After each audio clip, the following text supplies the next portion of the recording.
নমস্কাৰ বন্ধু বান্ধৱীসকল মোৰ অন্য এটা ব্লগলৈ আপোনালোকক স্বাগতম জনাইছোঁ। আজি ব্লগটো মই ষ্টাৰ্ট কৰিছোঁ মোৰ মাৰ ঘৰৰ পৰা, যিখন ঘৰত মই সৰুৰ পৰা ডাঙৰ হৈছিলোঁ। আমাৰ মাৰ ঘৰলৈ আহিলোঁ আৰু ব্লগটো আচলতে ষ্টাৰ্ট কৰাৰ আৰু এটা কথা কাৰণ হৈছে আমাৰ ঘৰটো দেখিছে অলপ চাগে এনেকুৱা বাটামবোৰ দেখি গম পাইছে, কেঁচি বাটাম দিয়া এনেকুৱা ঘৰ।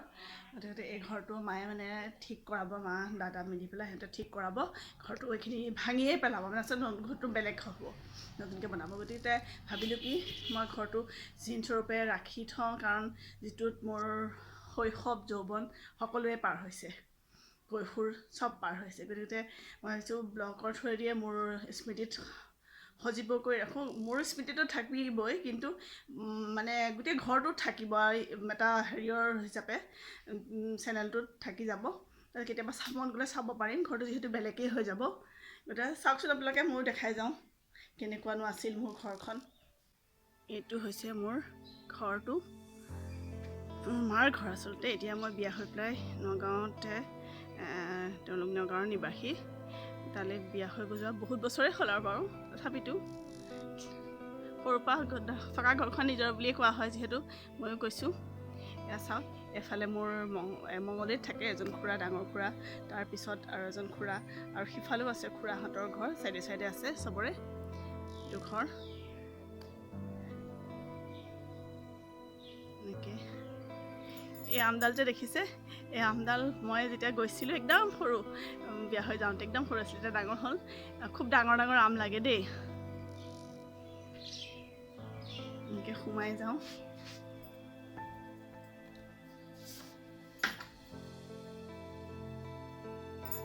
এইটো আমাৰ ড্ৰয়িং ৰুম। আৰু এটা বস্তু আপোনালোকক দেখাইছোঁ, এয়া হৈছে মোৰ দেউতাৰ ফটো। মোৰ দেউতা ঢুকুৱা বহুত বছৰে হ'ল, 2003ত ঢুকাইছিলে, বহুত বছৰ হ'ল। দেউতা শিঙিয়াপতি হাইস্কুলৰ হেডমাষ্টাৰ আছিলে। এয়া হৈছে মোৰ আইতা, আইতাৰ বহুত বছৰ হ'ল, দেউতাৰ ঢুকোৱাৰ আগতেই। চাওঁ আপোনালোকে, ইয়াত কিছু মোৰ শৈশৱৰ বস্তু আছে। বাঘটো মোক ক্লাছ 5ত মোৰ সৰু মামাই দিছিলে, মই গড়টো এনেকৈ কৰি পেলাই। আৰু কিছুমান বস্তু আছে।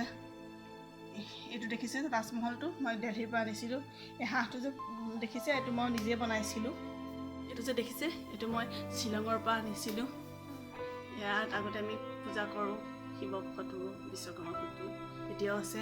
মোৰ ককাৰ ফটো, মাৰ দেউতাক এইটো আমাৰ ডাইনিং ৰুম আছিল, ডাইনিং দেখিছে, এইটোতো বহুত স্মৃতি জড়িত হৈ আছে। সেই যে টেডি বিয়াৰ সেইবিলাক মই বনাইছিলোঁ দেই। এয়া মোৰ আৰু মিষ্টাৰৰ ফটো, দাদাবোৰ ফটো। এইফালে আমাৰ বাহিৰলৈ ল'ব পাৰি। এয়া চাওক, আমাৰ গোসাঁই ঘৰ, এফালে ভঁৰাল ঘৰ, একেলগে এইখন বাৰী। বাথৰুম লেট্ৰিনৰ পৰা আদি কৰি এনেকৈ কৰি পিছফালে ওলায়। এইটো আমাৰ পাকঘৰ। আচলতে মই পাকঘৰ সকলো বস্তুবোৰ এইকাৰণেই দেখাইছোঁ, কাৰণ যিহেতু এই ঘৰটো ভাঙিয়ে পেলাব, গতিকে এই বস্তুখিনিৰ লগত থকা মোৰ শৈশৱৰ, কৈশোৰৰ বা যি যৌৱনৰ মধুৰ স্মৃতিবোৰ নাইকিয়া নিচিনাই হৈ যাব। তাতে বিয়া হৈ যোৱাও ইমান বছৰ হ'ল, সেইবোৰ কাৰণেহে এইটো ধৰি ৰাখিব বিচাৰিছোঁ মই। এইটো মোৰ ৰুম আছিলে আগতে। সৌ যে বিচনাখন দেখিছে, সেইখন বিচনাত মোৰ বিচনা আছিলে। এনেকৈ এফালে আছিলে আচলতে, এইখিনি বিচনাত আছিলে, এতিয়া চেঞ্জ হ'ল, কিন্তু সেইখন বিচনাতে মই শুইছিলোঁ।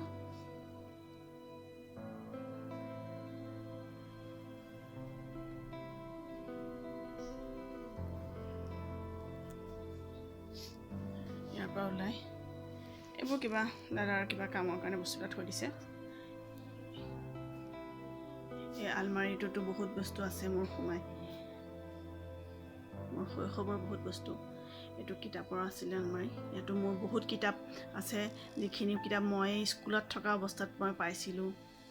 আমাৰ পিছফালৰ বাৰীৰ দৃশ্যটো চাওক, এই যে লেচুকেইডাল দেখিছে চাগে আপোনালোকে এই লেচুকেইডাল সৰু থাকোঁতে আমি ওপৰত উঠি পেলাই গছত উঠি পেলাই খাওঁ লেচু পাৰি আচলতে ইমান ভাল লগা দিনবোৰ আছিলে নহয় এতিয়া সেইবোৰ মানে কিবা স্মৃতিৰ গৰ্ভত সোমাই যোৱা নিচিনা হৈ গ'ল আৰু ফ্ৰেণ্ডছ চাওকচোন কেনেকৈ জাবৰৰ ডুবত পৰি থকাৰ দৰে মোৰ চাইকেলখন পৰি আছে ইয়াত এখন চাইকেল যেতিয়া মই ভাল ৰিজাল্ট কৰি মেট্ৰিকত পাছ কৰি লেটাৰ চেটাৰ পাই চেণ্টাৰৰ ভিতৰত মানে ফাৰ্ষ্ট হৈছিলোঁ গাৰ্লছৰ ভিতৰত এতিয়া দেউতাই লৈ দিছিলে থৈ গ'লোঁ আৰু এতিয়া এনেকৈয়ে পৰি আছে আৰু এইবোৰ দেখিছে মোৰ মায়ে শাক কৰিছে নেট দি থৈছে আমাৰ পিছফালৰ ছাইডৰ পৰা মোৰ খুৰাৰ ঘৰবিলাক এনেকৈ দেখা পায় স্কুটিডালে আমাৰ গোহালিটো দেখা পায় সেইফালে আমাৰ ঘৰটো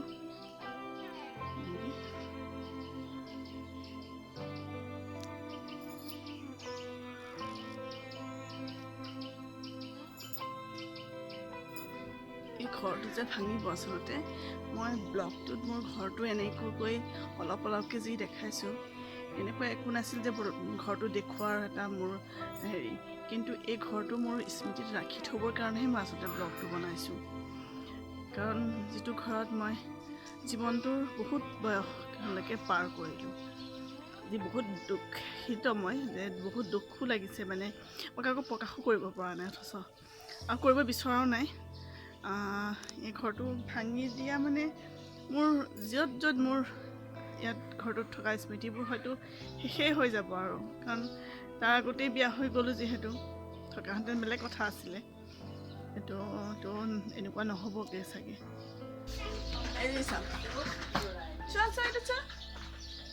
এইটো টিকলু মানুহ আমাৰ কুহি পোৱালি তাৰপিছত এয়া টিকলু মই আৰু আছে মাক আগতেও দেখিছোঁ চাগে ভিডিঅ'ত কি কয় আমি বহি পেলাই এনেই কথা পাতি আছোঁ আৰু আৰে মা এইফালে দেখিলা এইটো মোৰ ভাইটি দেই ই মাৰ সৰু ল'ৰা এই মাৰ মানে কি কয় কলাৰ লাখুটি হোৱা নিচিনা হৈছে আৰু এতিয়া দেখিছে কেনেকৈ ঢেং খাই শুইছে মাকৰ বিচনাখনত ঢেং খাই শুইছে মাকৰ বিচনাখন দখল কৰিছে মাকৰ পৰা জীয়েকৰ বিচনা দখল কৰি পদ্ধতিটো দেখিছেনে নাই গোটেই বস্তুবিলাক কেনেকুৱাকৈ থোৱা আছিলে তাৰ ওপৰত নুঠে পৰিবা দেখিছে ক'ত ওলমা বাদলি দিছে আপোনালোকে যাবলৈ ওলালোঁ হেৰি দিছে দি থৈ আহিবগৈ বাকী দেখুৱালোঁ আৰু অকণকৈ গাইজ ঘৰ আহি পাই গ'লোহি ৰুম সোমালোহি এয়া মানে এতিয়া কাপোৰ চাপোৰ এয়া দেখিছে এইবিলাক অলপ অলপ খোলা আৰম্ভ কৰিছে আৰু খুলিবলৈ আৰম্ভ কৰিছোঁ ব্লগটো আজি শেষ কৰোঁ বুলি ভাবিছোঁ ব্লগটো বনালোঁ নিজৰ জন্মৰ ঘৰখনৰ ওপৰত জন্ম হোৱা গতিকে আপোনালোকে কেনেকুৱা পায় জনাব মই স্মৃতিত সাঁচি ৰাখিব বিচাৰিছোঁ আপোনালোকে যদি ভাল পায় চাই পেলাই মোৰ ঘৰখনৰ যি মানে পৰিৱেশটো দেখুৱাইছোঁ আপোনালোকে কমেণ্টত এটলিষ্ট জনালে মই ভাল পাম আৰু মোৰ চেনেলটো ছাবস্ক্ৰাইব কৰিবলৈ নাপাহৰিব যোনসকলে কৰা নাই আৰু লাইক শ্বেয়াৰ কমেণ্ট চবৰে আশা কৰিলোঁ বাই বাই বাই বাই কবিতা বাই বাই গুণগুণে বাই বাই ক'ব এওঁ কামত গৈছিলে আহি পালেহি এওঁক লাষ্টত দেখাইছোঁ আজি এওঁ যোৱা কথা আছিলে কিন্তু তেওঁ যাব নোৱাৰিলে যোৱাহেঁতেন বিৰাটেই ভাল লাগিলহেঁতেন মাও আশা কৰিছিলে কিন্তু নোৱাৰিলে একো কথা নাই পিছত আকৌ এদিন আমি যাম দেখুৱাম আৰু এতিয়া আজিলৈ এই ব্লগটোৰ পৰা মানে বিদায় মাগিছোঁ নেক্সট ব্লগত আপোনালোকক আকৌ লগ পাম